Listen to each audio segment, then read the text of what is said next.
Good morning. Good morning. There we go. All right. My name is Deborah Freeman, and I am your worship associate for this morning. We are glad you are here, congregant or visitor. Whoever you are, whomever you love, wherever you come from, wherever you are on your journey, however you identify, you are welcome here. If you're visiting in the sanctuary, welcome. If you're visiting online, we invite you to introduce yourself and tell us where you're watching from. We're glad you're here. We are grateful for the presence of the Sandbergers and Paul Moore today, as our music director, Les Downs, is on vacation. We're also grateful for our tech staff, Simon Jacobs. Now, let us prepare for worship with our centering music.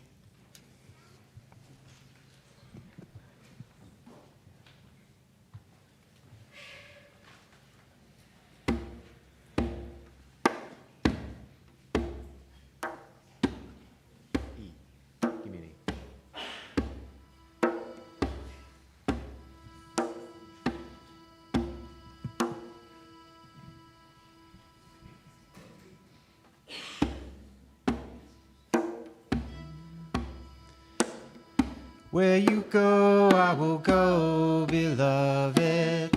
Where you go, I will go. Where you go, I will go, beloved. Where you go, I will go. Where you lie, I will lie, beloved.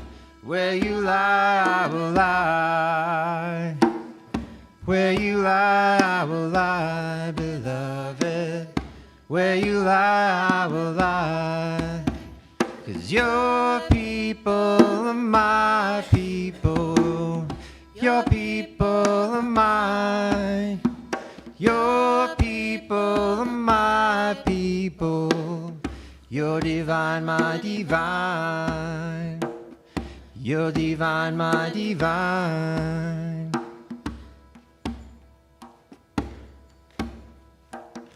Where you go, I will go, beloved. Where you go, I will go. Where you go, I will go, beloved. Where you go, I will go. Where you lie, I will lie, beloved. Where you lie, I will lie. Where you lie, I will lie, beloved. Where you lie, I will lie. 'Cause your people are my people. Your people are mine. Your people are my people. You're divine, my divine. You're divine, my divine. You're divine, my divine. You're divine, my divine. You're divine, my divine.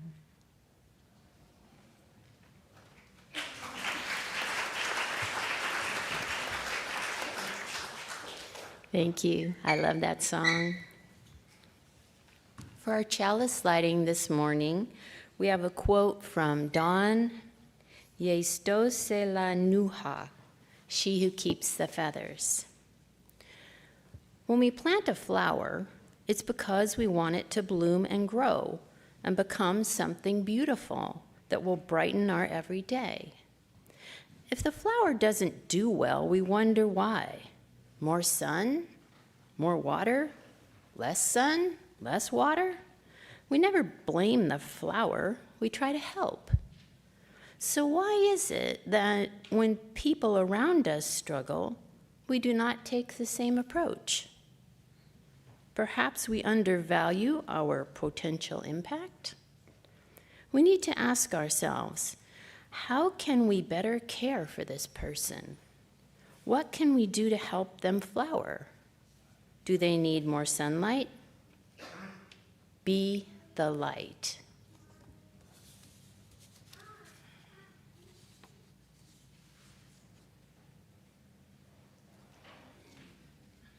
And our chalice lighter for this morning is Owen.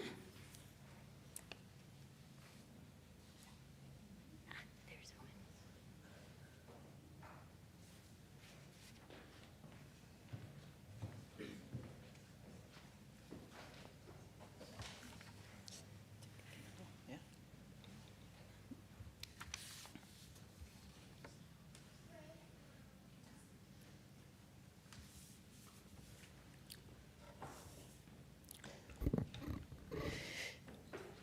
This poem is by Ada Limon.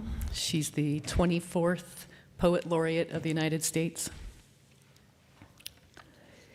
Standing at the swell of the muddy Mississippi, after the urgent care doctor had just said, well, sometimes shit happens, I fell fast and hard for New Orleans all over again. Pain pills swirl in the purse, along with a spell for later. It's taken me a while to admit I'm in a raging battle with my body. A spinal column 35 degrees bent, vertigo that comes and goes like a DC Comics villain nobody can kill. Invisible pain is both a blessing and a curse. You always look so happy, said a stranger once as I shifted to my good side, grinning. But that day, alone on the riverbank, brass blaring from the steamboat natches, out of the corner of my eye, I saw a girl, maybe half my age, dressed, for no apparent reason, as Wonder Woman.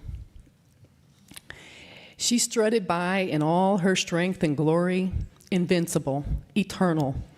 And when I stood up to clap, because who wouldn't have, she bowed and posed, like she knew I needed a myth, a woman by a river, indestructible.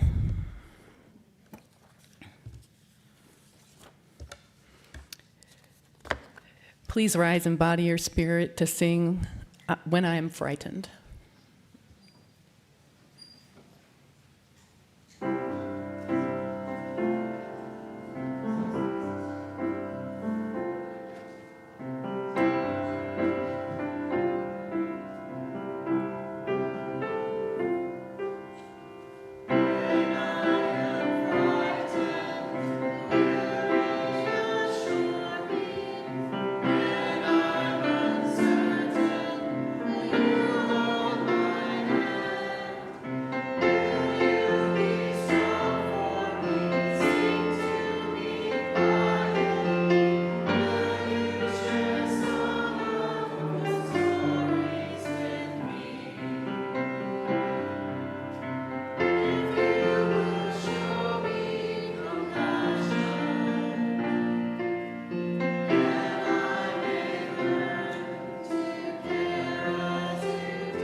Good morning.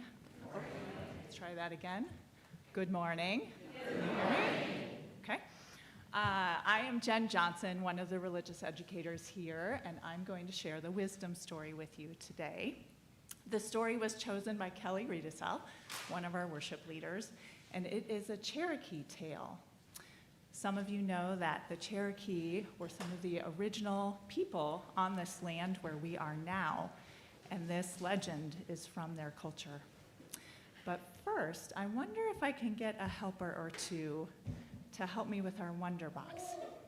If you haven't helped before with the Wonder Box and would like to today, will you raise your hand?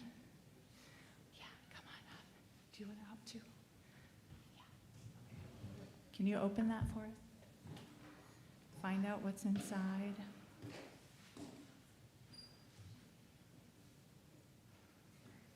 There you go. What's inside there, Harlan? A strawberry? What does a strawberry have to do with our story today, I wonder? Let's listen and see if we can figure it out. Okay.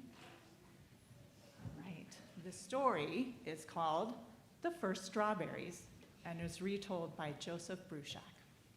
The pictures are by Anna Wojtak. Long ago, when the world was new, the Creator made a man and woman. The two of them were made at the same time so that neither would be lonesome. They married, and for a long time, they lived together and were happy. Then one afternoon, the man came home from hunting and found that the woman had not yet begun to prepare their meal.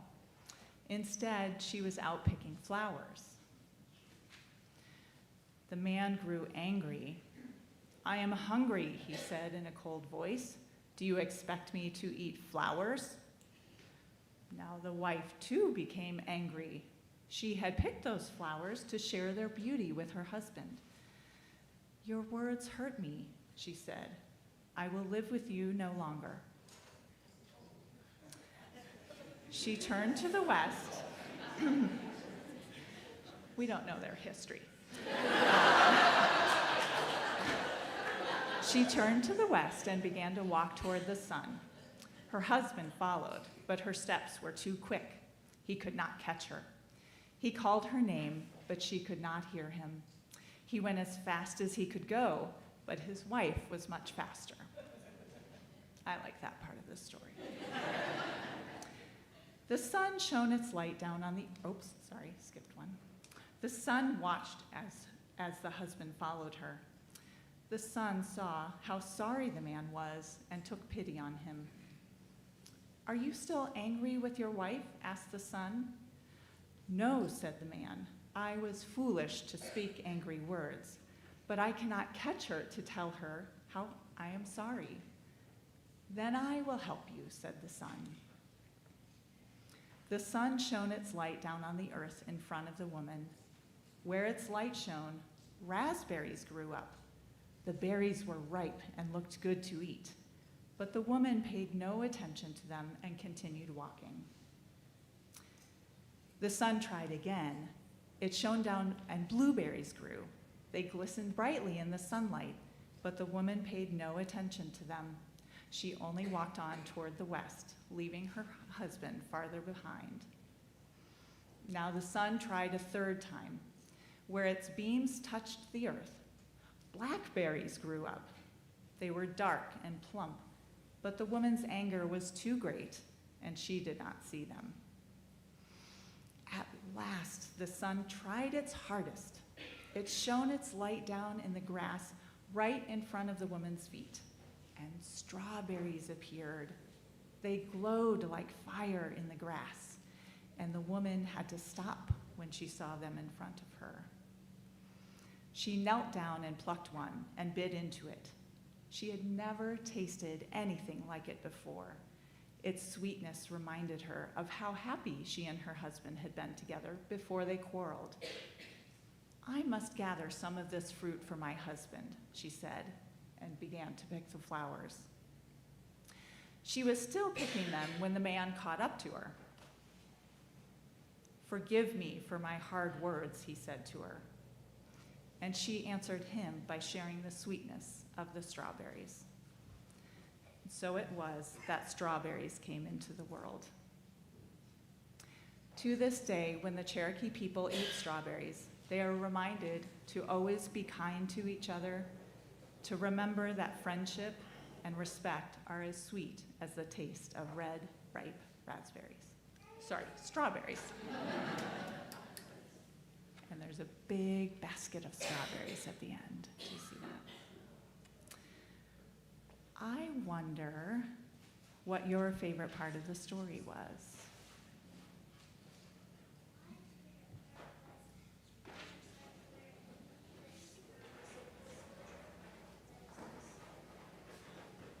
Her favorite part was where the woman picked the strawberries, finding the strawberries. Anyone else? Yes, thank you, Mary. Yes, do you want to speak nice and loud? You have that book? It's a good one, isn't it? Yeah.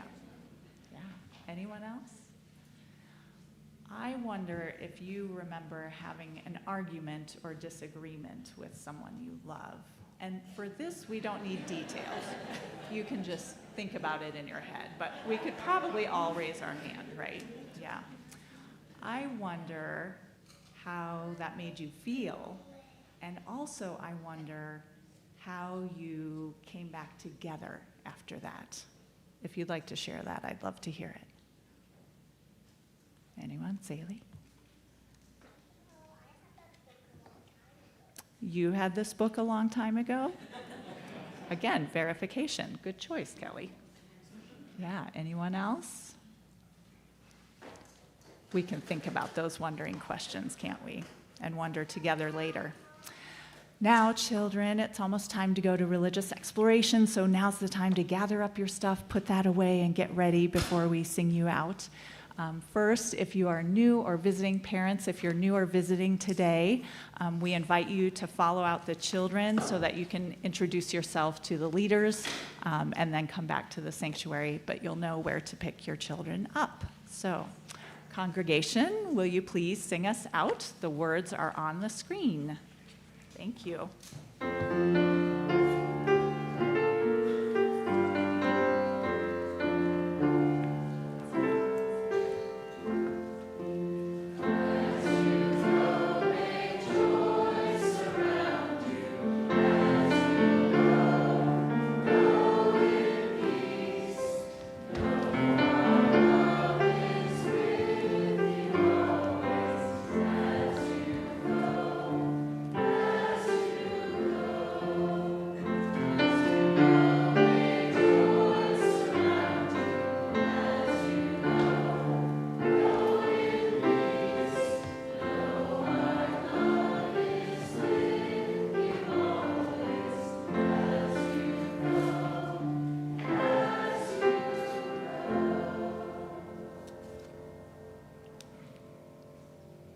Wasn't that a wonderful story? I love the stories. They're one of my favorite parts, actually, each Sunday. And I have a story to share with you. This is a story from last summer. Last summer, I took my daughter to Scotland as her graduation present. She had gotten her master's degree, and so I promised her that trip. She'd been studying our heritage, and so she had chosen all these different places where our ancestors had been that she wanted to visit. And we started in Edinburgh, and I wasn't feeling very good. I thought it was just the travel, travel's stressful, and so I was feeling really tired. But I didn't start feeling better. I actually started feeling worse. As a couple of days went on, and we were touring Edinburgh Castle, and I just couldn't. I just kept sitting down. And I said, if you see something interesting to look at, come get me, because I'm going to be sitting right here. And finally, we went to the restaurant. I thought maybe getting some food would help me feel better. But as we were waiting for a table, I said, no, I'm going to have to go to the hospital. So we asked the maitre d' what's the best way to do this? And he said, actually, it'd be better to take a taxi. Taxi will be faster than an ambulance. And so that's what we did. We took a taxi to the hospital. My fear was that I've had this recurring E. coli infection in my blood. It had happened 4 times. I'd been hospitalized while here. But I'd never been hospitalized overseas, so that was really upsetting. It was just my daughter and I. And so we went to the hospital. And it was just like here, you know, they take you in the little room, they pull the curtain and decide whether you're going to stay or you're going to go. And they decided I was going to stay. And so they eventually put me in a room with 2 other women and 1 other man, which is a little different. And there I was with just my daughter, who, you know, we didn't even have a car. This is the UK, where, you know, you drive on the other side of the road. No, she's 25. She is not doing that. So she was taking an Uber back and forth to come and visit me, and it was really, really hard. It was very hard. The care was good. The medical staff were very caring, but that was hard. Not having any friends, no family, nobody there but my daughter. So, but eventually I started feeling better. IV antibiotics started helping me feel better, but the medical staff there, they wanted to figure this out, you know. The U.S. couldn't figure this out, but they wanted to figure this out, so they kept sending me for these tests. And the last test they sent me for was an ultrasound. They took me downstairs in a wheelchair and set me in the waiting room, and I waited and waited and waited. And I didn't want to be that American, you know, who just expects instant service, but I was also tired of waiting. So I went up to the desk and I said, I was just wondering, like, how much longer it's going to be, because, you know, if I'd known it was going to be a long time, I would have brought some water, and I'm really thirsty. And she said, oh, well, you can go get yourself some water. It's right over there. Well, they had 2 waiting rooms, one for the hospital people, and that was me and this woman on a gurney laying down, and then there was the general public, and then you all go to this area for testing. Well, you know where the water was. It's in the general public, and there were a lot of people in there. But I gathered up my hospital gown, and I went over there, and I got myself a glass of water, and I went back. I'm like, oh, good, this is really delicious. And I look over at the woman on the gurney, and she's just glaring at me. And she said something, but I couldn't understand her. She had a really strong accent, but she was pointing at my water. Oh, she wants some water too. Great. So I said, okay, and I got up, pull my hospital gown closed, and go back over there to the public area and get her a glass of water, and I give it to her. And, you know, I don't even know if she said thank you, but I felt good. You know, finally it was something that I could do, something I was in control of, and I was able to do something for this woman who, you know, she was laying there. She wasn't in a wheelchair. She wasn't feeling better. She couldn't get up and get herself a glass of water. But I could do that, and I felt good about that. And that was a turning point for me.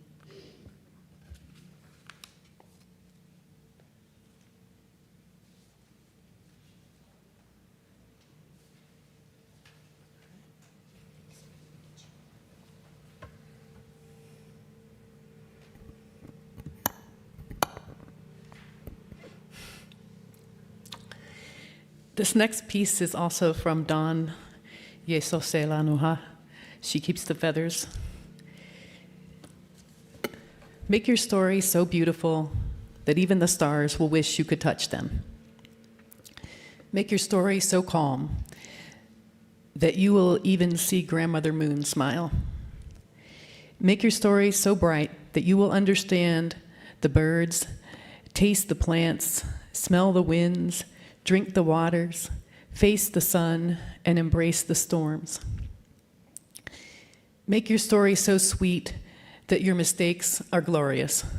your memories hilarious, your pain fleeting, and your love honest. Make your story so beautiful. Let's share a moment of silence.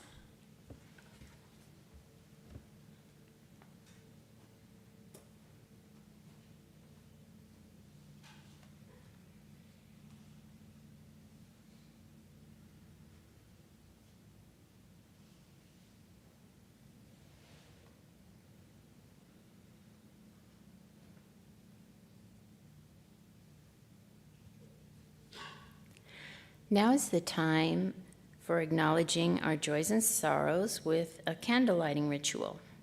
If you're in the sanctuary, please feel free to come forward to light a candle. If you're online, please write in the chat box any joys or sorrows that you would like to share with the congregation.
If you have shared a joy, know that we rejoice with you.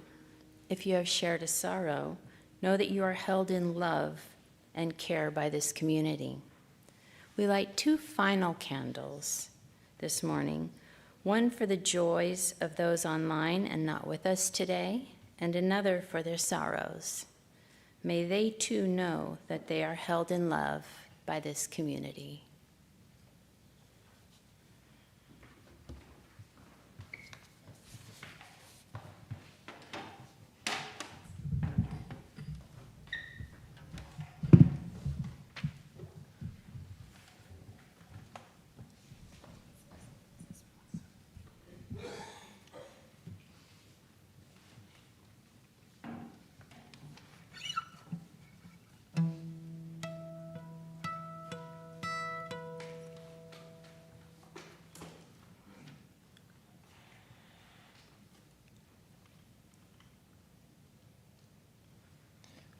Paul's got some extra buttons he's got to fix.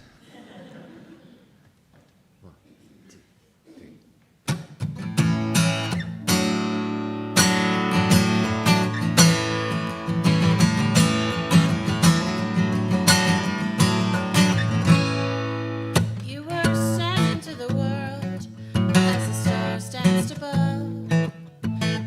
Start your journey, fueled by centuries of love. At times the water will rise or sink down low. The road might get rough, but remember this love.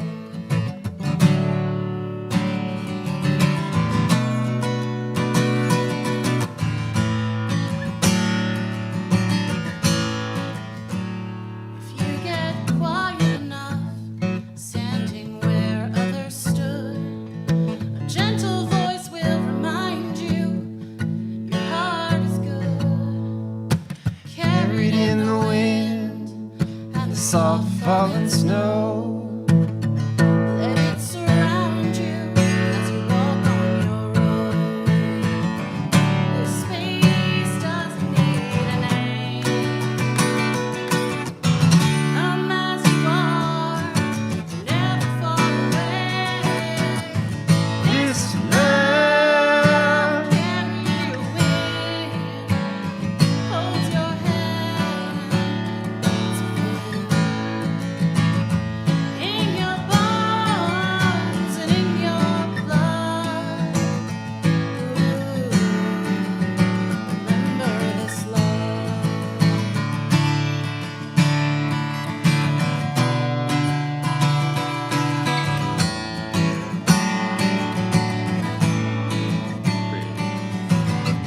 Each one of us, a spark of the all spirit. You slow down enough, you will feel it.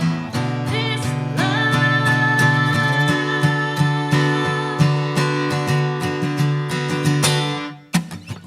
This love carried you in, holds your hand,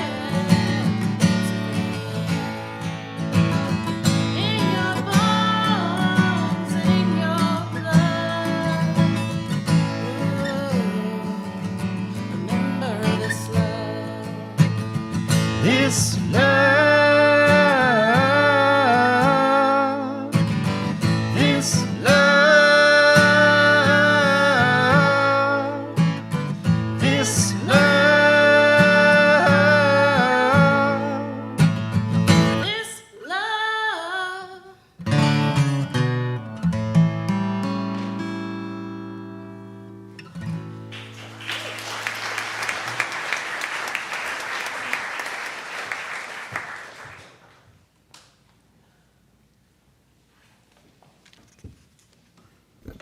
Thank you, Sandburgers. That was awesome. One of my favorite songs from one of my favorite artists. Good morning, and thank you to everyone who's here in the sanctuary for coming. And thank you, everyone who's watching on the live stream. Thank you for your presence here today. I want to open with a poem, my poem called Chronic Pain, the Experience. How can I explain hopes and dreams? Heavy rains on altered landscapes, water rapidly accumulating in the ground, creating a surge of liquid and debris, tumbling down a steep slope, buried in a mudslide. How can I explain the fatigue, the spirit's dives into life, curtailed by the body's constant demands for oxygen at the surface? How can I explain relationships, the hydrogen and oxygen bonds dissolving, no longer flowing like they did together when held in their natural matrix? How can I explain the pain itself, like swimming out into a warm pool, only to find a boiling lake, the body too far now from shore? The pain itself, again, the body dashed again and again on the rocks of a torrential, endless river. How can I explain the constant uncertainties? Drops flowing naturally toward a waterfall, vaporized at the brink to mist that has no sense of destiny anymore. How can I explain the mind? The walk through a sea of fog that slips into the ears, clouding judgment and claiming concentration. How can I explain the loneliness and isolation? An iceberg below the water's surface, a frozen prison, floating in a vast gray ocean. How can I explain the emotions, trapped like a wall of water, too long held back by a dam, trickling over when pushed by rain, then drowning in the pool below? How can I explain the landscape of chronic pain when you have never seen water? Of course, you have all seen water. You're keenly aware how vital it is to life. Without it, we would all perish in a matter of days. If a person were dying of thirst, you would surely give them a drink in order to save their life. But you may have never experienced chronic pain and its incredibly disabling impacts. Unlike the vivid imagery in my poem, chronic pain and its collateral damage are invisible and very hard to explain to someone who hasn't had the experience. Clinically, we can think of pain as having two components. One is a physical sensation within the body, and it's a whole person experience, including the psychological, social, and spiritual domains. The other is the suffering part, the interpretation of pain, the thoughts and beliefs or judgments, and reflects the human experience of pain. The combination is particularly hard to convey to others. I've struggled with chronic pain since I was a teenager, and because my diagnoses of ankylosing spondylitis, which is an autoimmune arthritis, and Ehlers-Danlos syndrome, which is a connective tissue condition, those diagnoses came only later in life. The chronic pain I was experiencing went untreated for a couple decades. I also have fairly severe side effects or repercussions from many medicines that are available to treat pain, which means that the pain so far is undertreated. But there are many types of medicines that have nothing to do with pills or needles or IVs, and these are the types of medicines that help me the most now. I've learned a lot about how to cope with pain that can't be treated. Mostly I've learned to deal with the suffering aspects by not fleeing, fighting, or freezing my feelings or emotions. It's not possible to selectively numb feelings. If I numb the bad, then I numb the good as well. So I sit with them. I feel them even when they're hard, even when I feel helpless, which gives me space to breathe and watch my emotions and feelings come and go in the black magic of my mind, and figure out how to plan my life around the pain, take the medicines I can, maybe write a poem, cry when I need to. And these are helpful, but I've learned some other lessons I'd like to share with you. What I know is that we're all going to face limitations at some point in our lives. Some of them will be things we can do nothing about. Some limitations come early in life, some late. Some limitations are minor, some are severe. Some are mental, some are physical. Limitations can make life feel out of control, which can be terrifying. One lesson I've learned, though, is that no matter what I'm facing, I always have a choice about how I feel about my circumstances. And though the choice is always there, I've had to cultivate the belief that I can hold it in my own hands, that it doesn't lie outside my reach or somewhere beyond my spirit.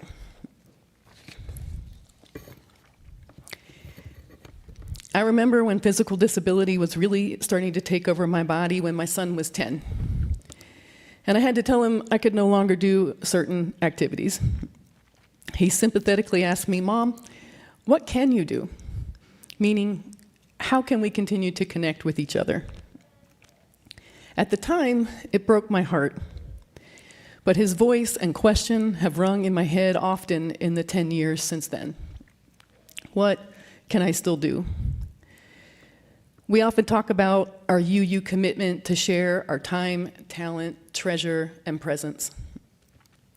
When it comes to dealing with limitations that cannot be changed, time and treasure are typically no longer relevant, as they cannot truly fill the void. It's talent, your personal gifts, and presence that are needed.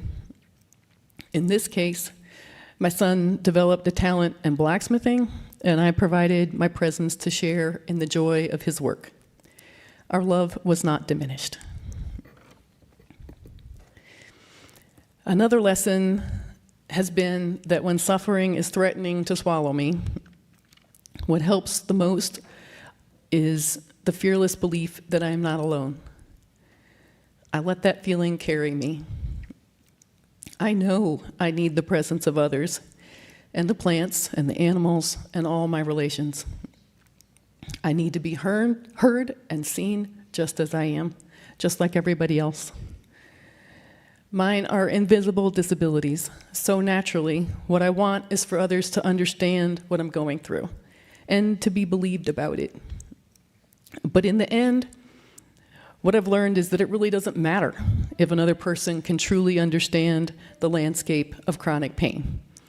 Just that they are truly present with me, listening to me, and sharing their lives with me too. This breaks down the power of what's gripping us. It lets us know that our limitations are not what defines us, and that we can help each other so much simply from our exchange with each other, our complete attention. I tried to capture that transcendent experience of presence with this poem. It's called Love as Transcendence. You're going to have the courage to come to the door when I knock, and at least crack it open, peek around the edge, and show me where the pain landed in your soul. I will go there and find it. I will pick it up. Don't worry, I can lift it. I'm going to hold it for a while, however long it takes. I'll hold it for you. Hold it all, whole. Together we can sense its inferno, smell its putrid acrimony, call out its alluvial layers. Then listen to the howling winds that formed them, and swim in the torrential waters that eroded them, all the while witnessing in each other's eyes its vanishing dimensions. Then I will hand it back to you, a force of nature reduced to rubble that no longer has the power to destroy you.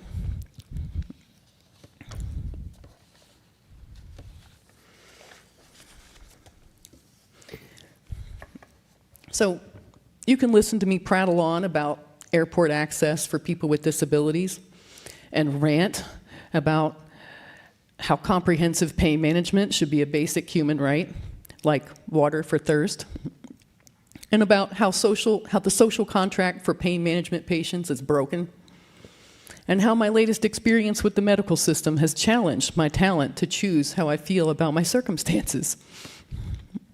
And I can listen to your stories, soothe your limitations, and help loosen the grip of life on you. We can laugh and cry and be angry in the safety of our presence with each other.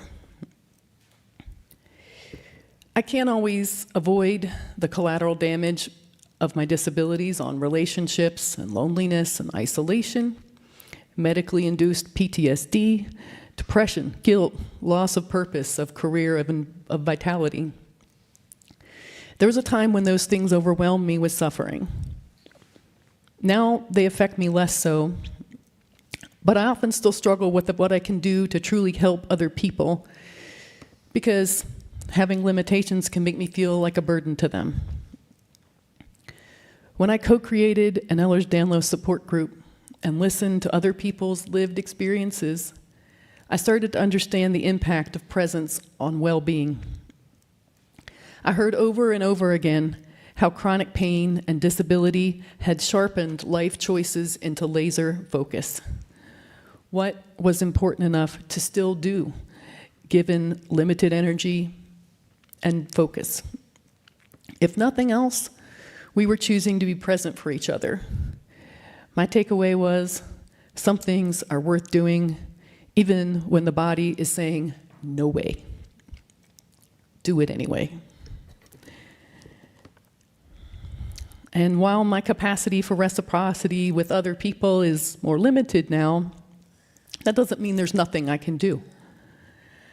About 5 years ago, I was here at UUCA one day, sitting in Sandberg Hall, because my back was hurting too much to sit here in the sanctuary for the service. A young woman approached me just to let someone know that she was having some medical issues.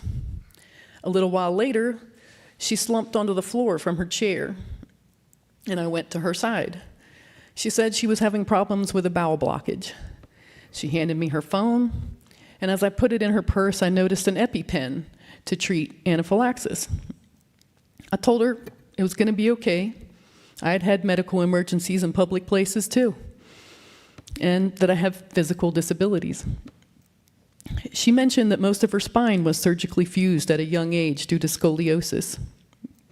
And she was taken to the hospital by ambulance. I found her phone number in the church directory later and called her to see how she was doing. Thankfully, she was improving. But she remembered what I had said about my disabilities, and she asked me about them.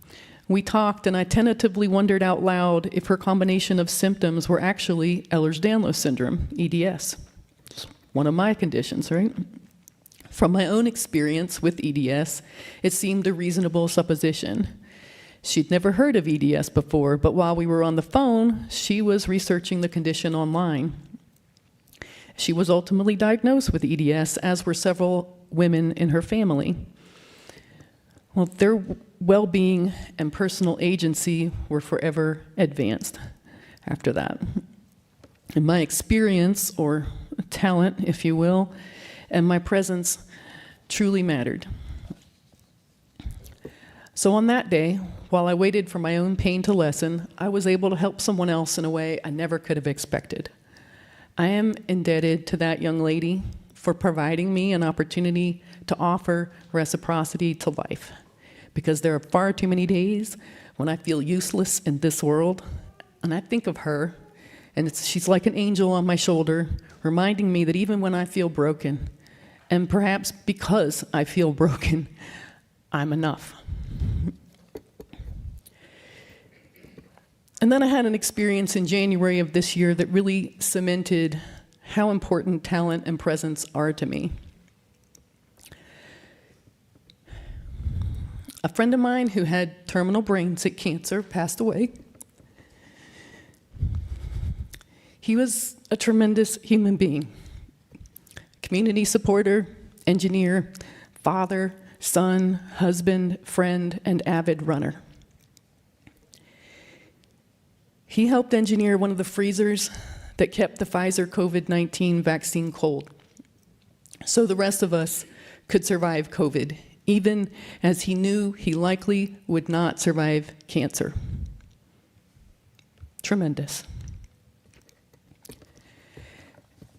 At his memorial service, there were hundreds of people. Because he was so beloved, the sense of loss in the room was painfully palpable. To me, it felt like there was nothing left to do but cry. But the family provided the opportunity for those gathered to speak to their experiences and memories. I was acutely ill with pneumonia that day. But something was driving me to read this poem that I had written in the middle of the night after my friend died, when I couldn't sleep.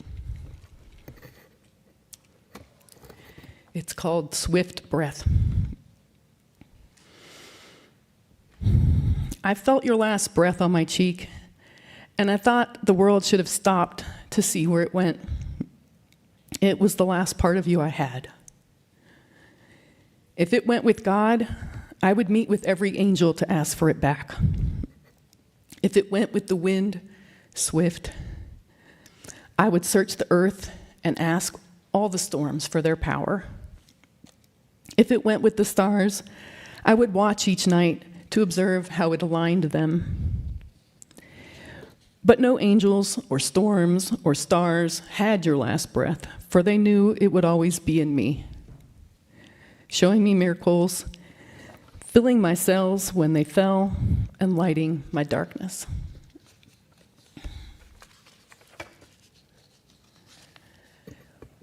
Several people hugged me and told me that my words were very brave and that I nailed the feeling in the room, and that I had talent for writing and I should pursue it. Well, that was reassuring.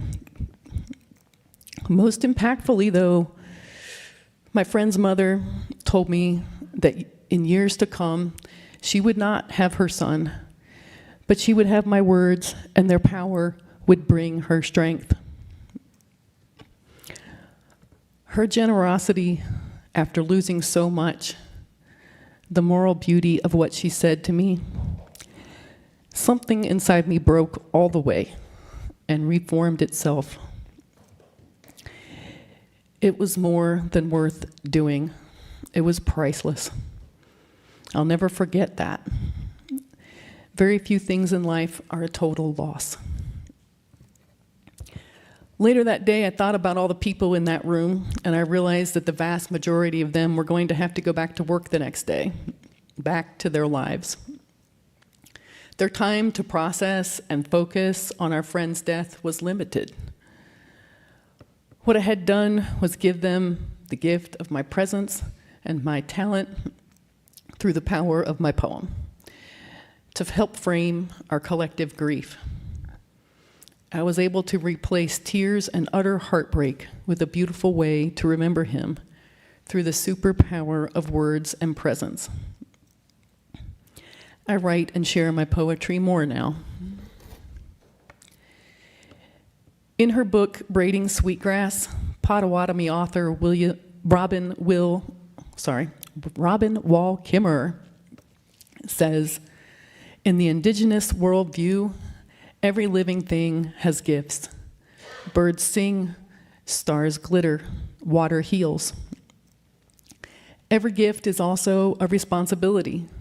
If a bird's gift is song, it has a responsibility to greet the day with music. It's the duty of the birds to sing, and for the rest of us to receive the song as a gift. What are our gifts as humans, and how shall we use them? Kimmerer says our gift is language, and therefore words are our responsibility. Words to tell stories, words in poems, words to remember, words to heal.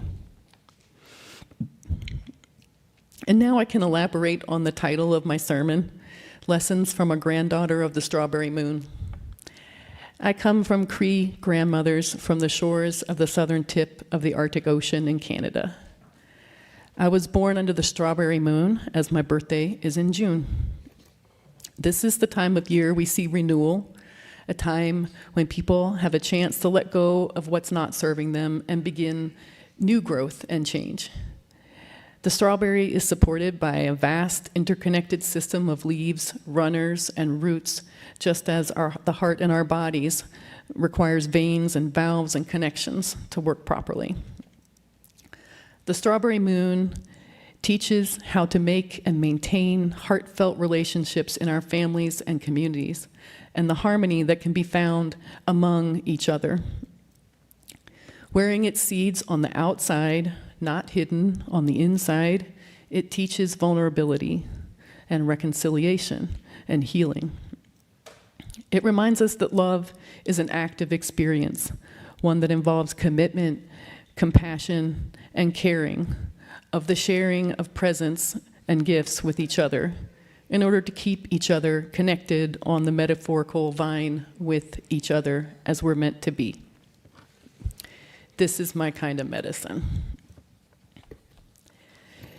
In Robert Kennedy's Day of Affirmation address at the University of Cape Town in June of 1966, he said, "There is danger in feeling futility, the belief that there's nothing one man or woman can do against the enormous array of the world's ills, against misery, against ignorance, or injustice, or violence.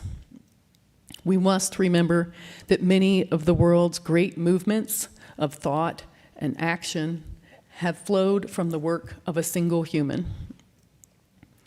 I believe we underestimate the impact of what we have to offer. Honestly, who are we to judge? Offer, ask, be there. Each of us is needed to heal the suffering in the world. I hope you feel your own talent. I hope you feel the power your own talent and presence can have, regardless of whatever limitations you may be experiencing.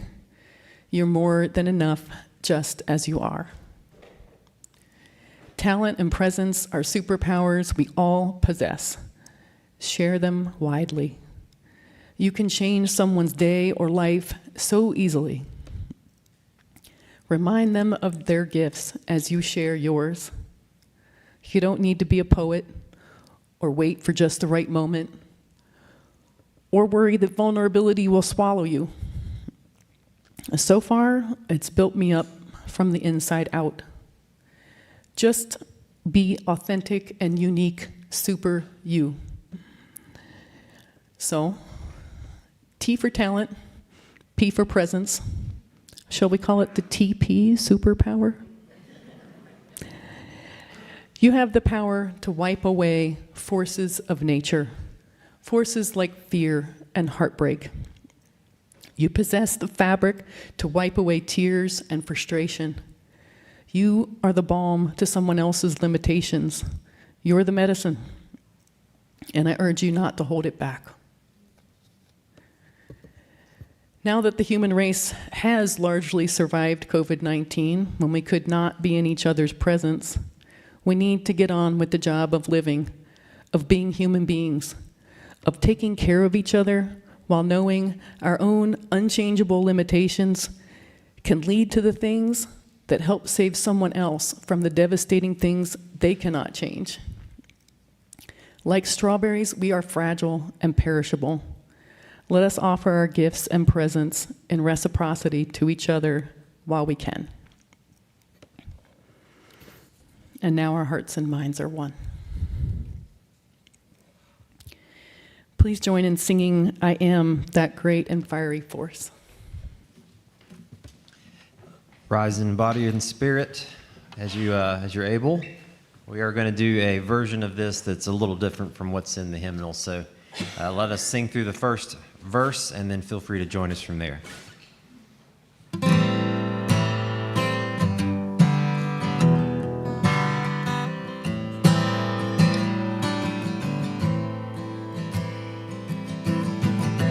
I am that great and fiery force, sparkling in everything that lives, and shining up the river's course, and green in grass the glory gives.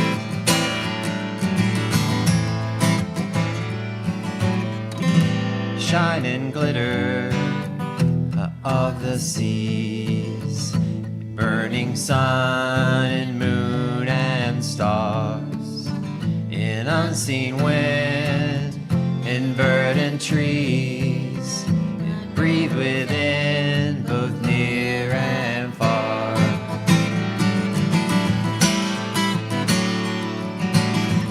And where I breathe there is no death, and meadows glow, beauty's light.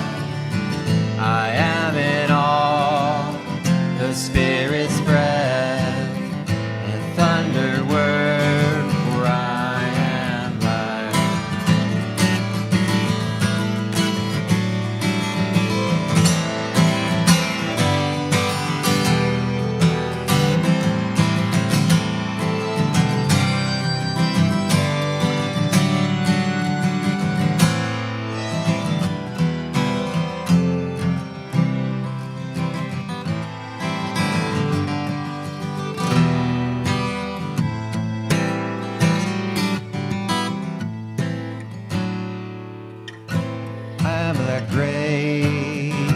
fiery force, sparkling in everything that lives, in shining up the river's course, in greening grass that glory leads.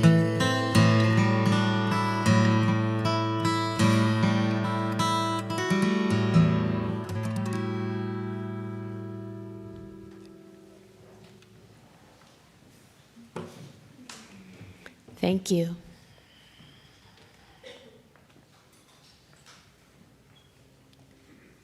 Now is the time when we invite visitors to stand and introduce themselves. If you're visiting, please raise your hand and our ushers will come around with a mic so that you can be heard. Please tell us your name and where you're visiting from. Hello, I'm Suzanne. I live in Asheville, and this is my friend Sarah, who's visiting from South Carolina. Welcome.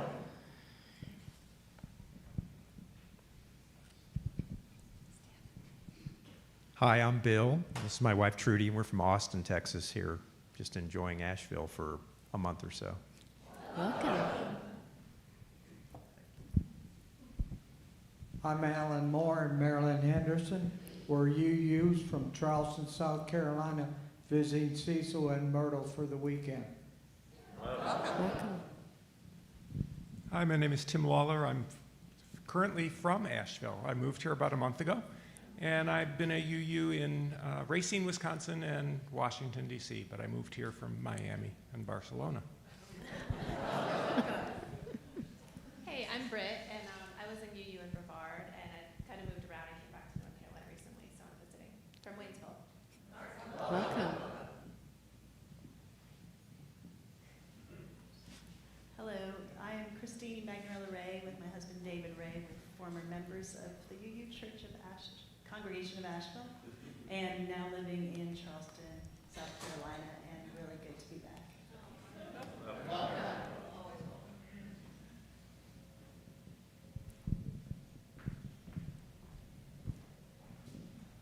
Hi, I'm Dina, and I live in Asheville. Welcome.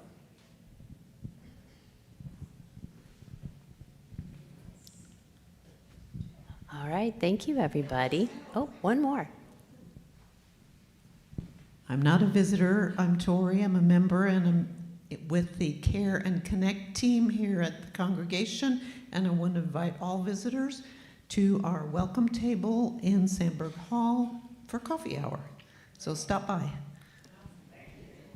Thank you, Tori. I'm Rick Lucas. I live in Asheville now and have for almost last year. Actually split my time between here and Chicago. I've never been to UU before and I've decided it was time to visit. Welcome.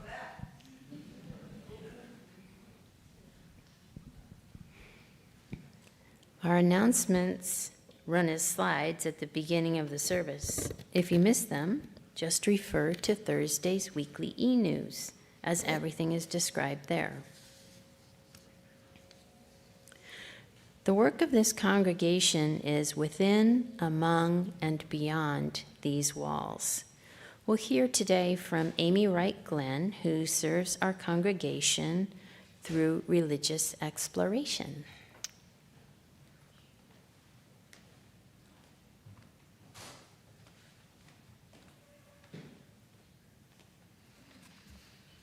Hello, everyone. Good morning. In September 2017, Hurricane Irma hit South Florida. My son Tabor, who was 6 years old at the time, and I drove to Asheville. I had been invited to speak here to lead a workshop on holding space for pregnancy loss. Little did we know that a weekend workshop would turn into a 3-week traveling adventure due to Hurricane Irma. And during that time, we came to love the Blue Ridge.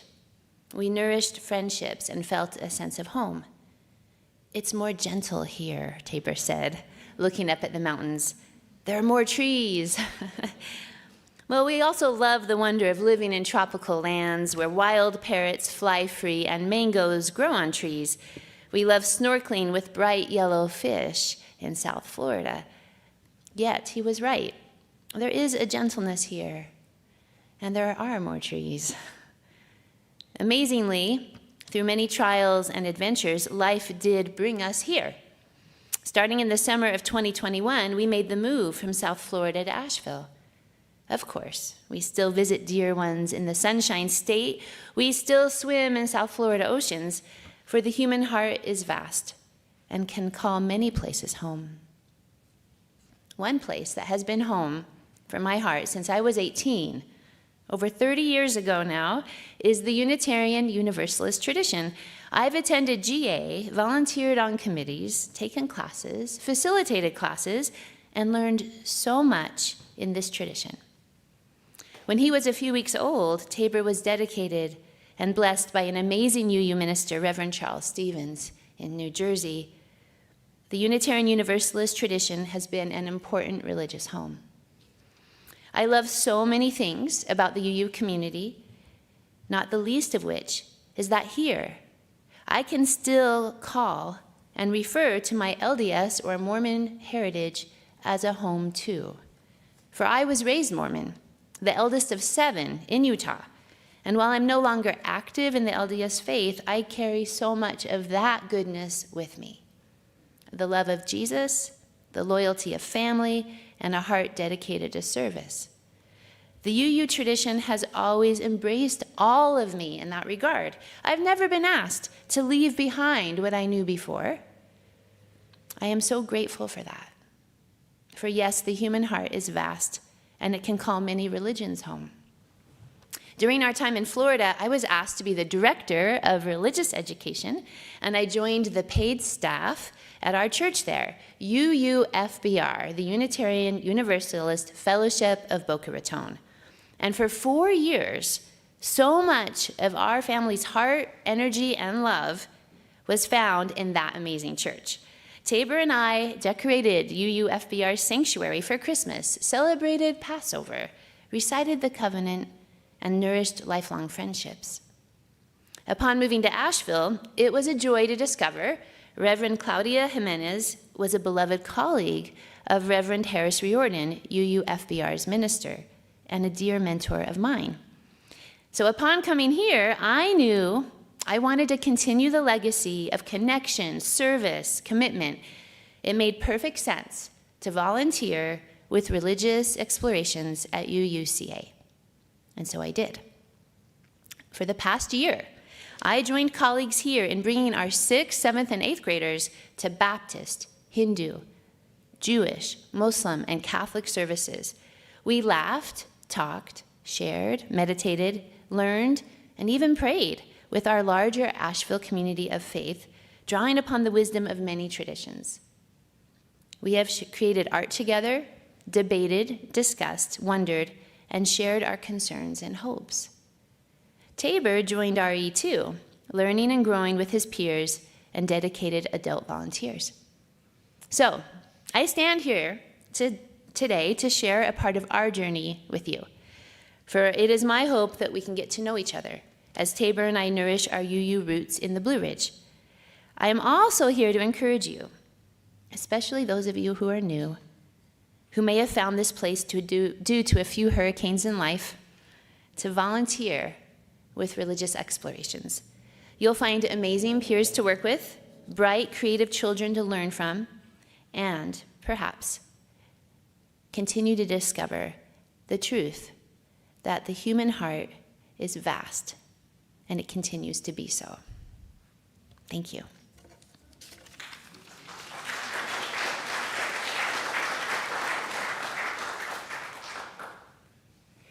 Thank you, Amy. Our community plate recipient this month is Blue Note Junction, and we have Dwayne Barton with us this morning to tell us more about that organization. Dwayne?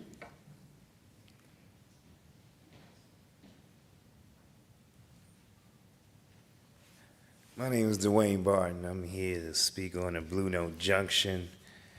It's a health and business incubator that we built in West Asheville in the Burton Street community. It's inspired by a future highway project that's going to come through and take out homes and businesses for the third time in that area. And it's our creative response as a community, say, okay, what can we do as a community to heal and build while we're going through this process. Something else that we're doing, we mentioned earlier, the Time, Talent, and Treasure. As an organization, Hood Huggers International and with the Burton Street Community Association, we're doing this Time, Talent, and Treasure mapping of the neighborhood and all the partners throughout the city that we deal with to try to create this framework that allows us to work more collaboratively together to make projects, execute and make projects a reality. I appreciate y'all time, and I look forward to communicating with y'all soon.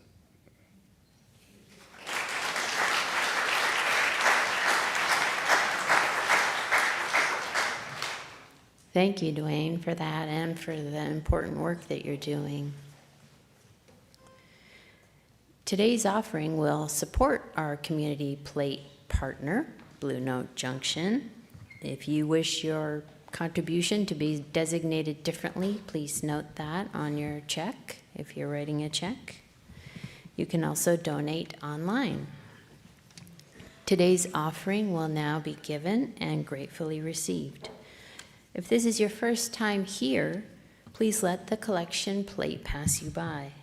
This service is our gift to you, and your presence is your gift to us.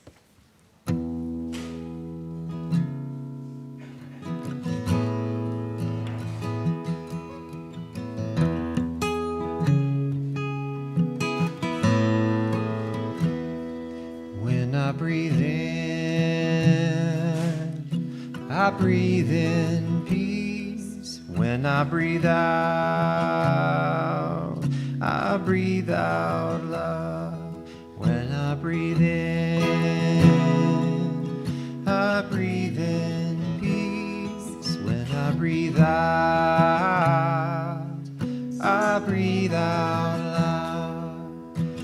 Breathe in, breathe out, breathe in, breathe out, breathe in, breathe out, breathe in, breathe out. When I breathe in, I breathe in peace. When I breathe out, I breathe out love. When I breathe in, I breathe in peace. When I breathe out, I breathe out love. Breathe in, breathe out, breathe in, breathe out, breathe in, breathe out, breathe in, breathe out.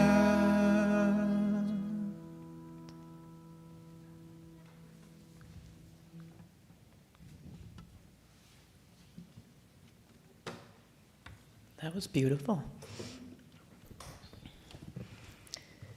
For the gifts of your time, presence, talents, and treasure, we are grateful.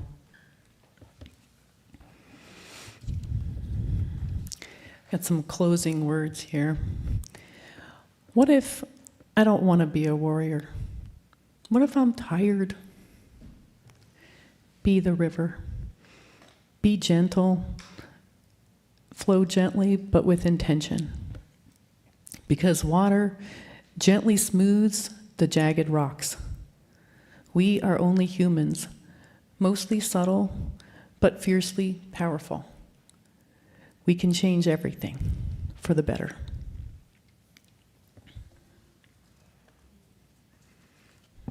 just want to invite Owen to come back out and extinguish the chalice.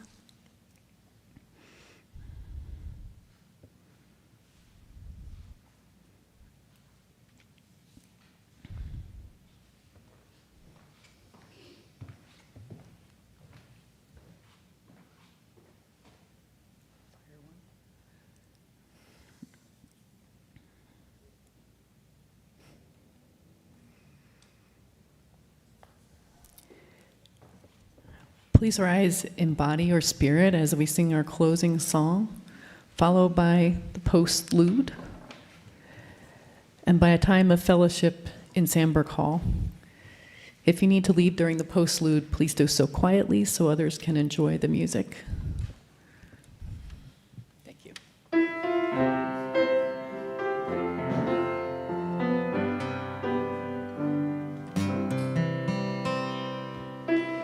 Long-time sunshine upon you, and all loves around you. May the pure light within you guide your way home. May the long-time sunshine upon you, and all loves around you. May the pure light within you guide your way home.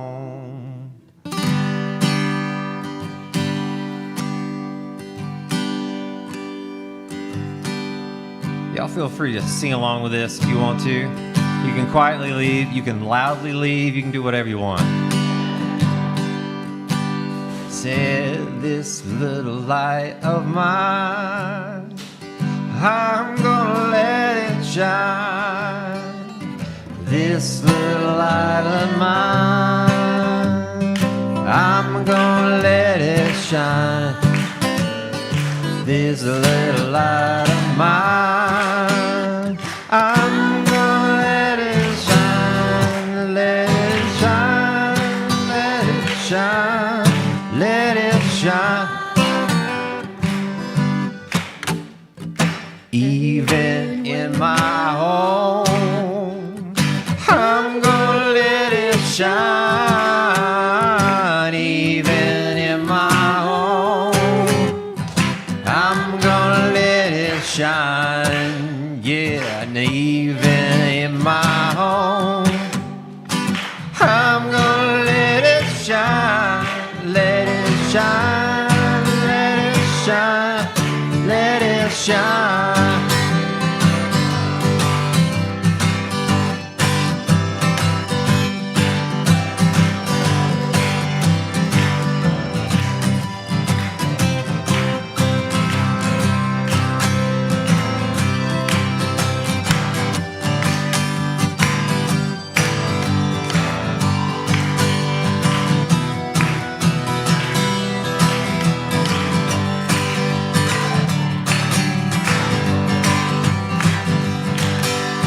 All around this world, I'm gonna let it shine.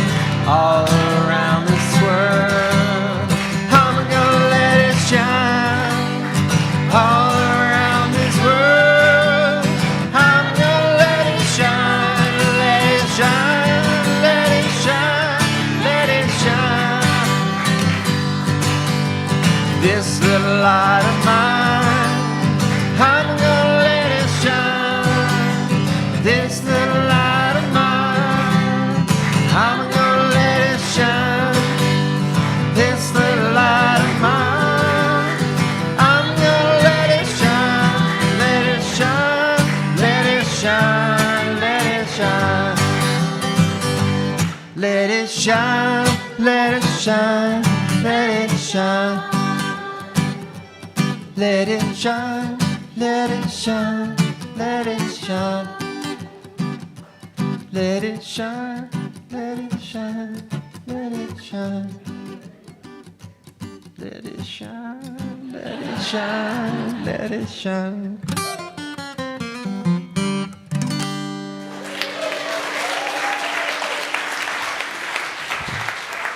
And don't forget to register for the mountain gathering. online. Do it today. Shine on.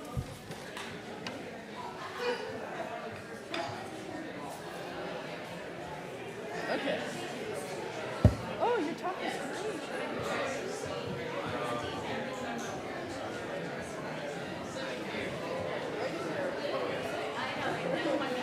Perfect. Who could have planned it? Who could have planned it?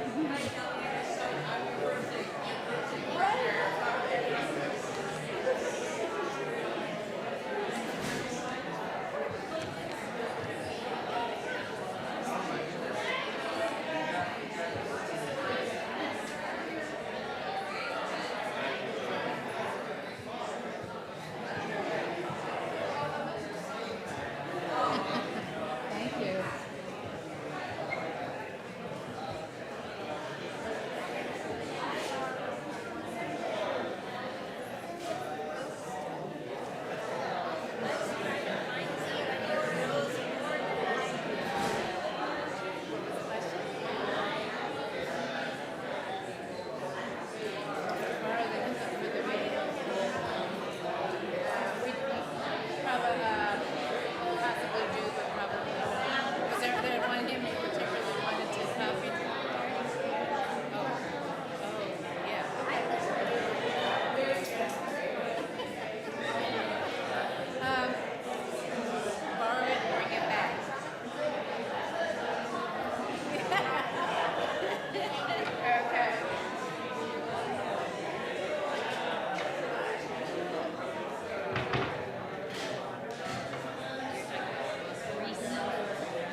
Good job, Will. It's fun. It's almost like we.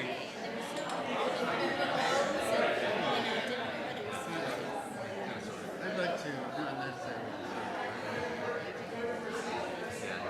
For you.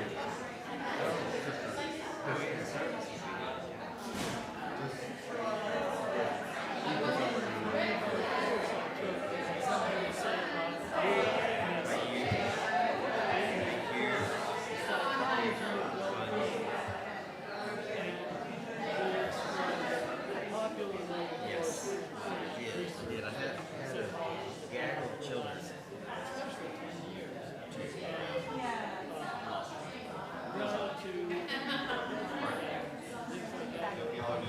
Yes, yes. Thank you. Just doing something for someone, whether that research has shown that it increases various positive chemicals in your body.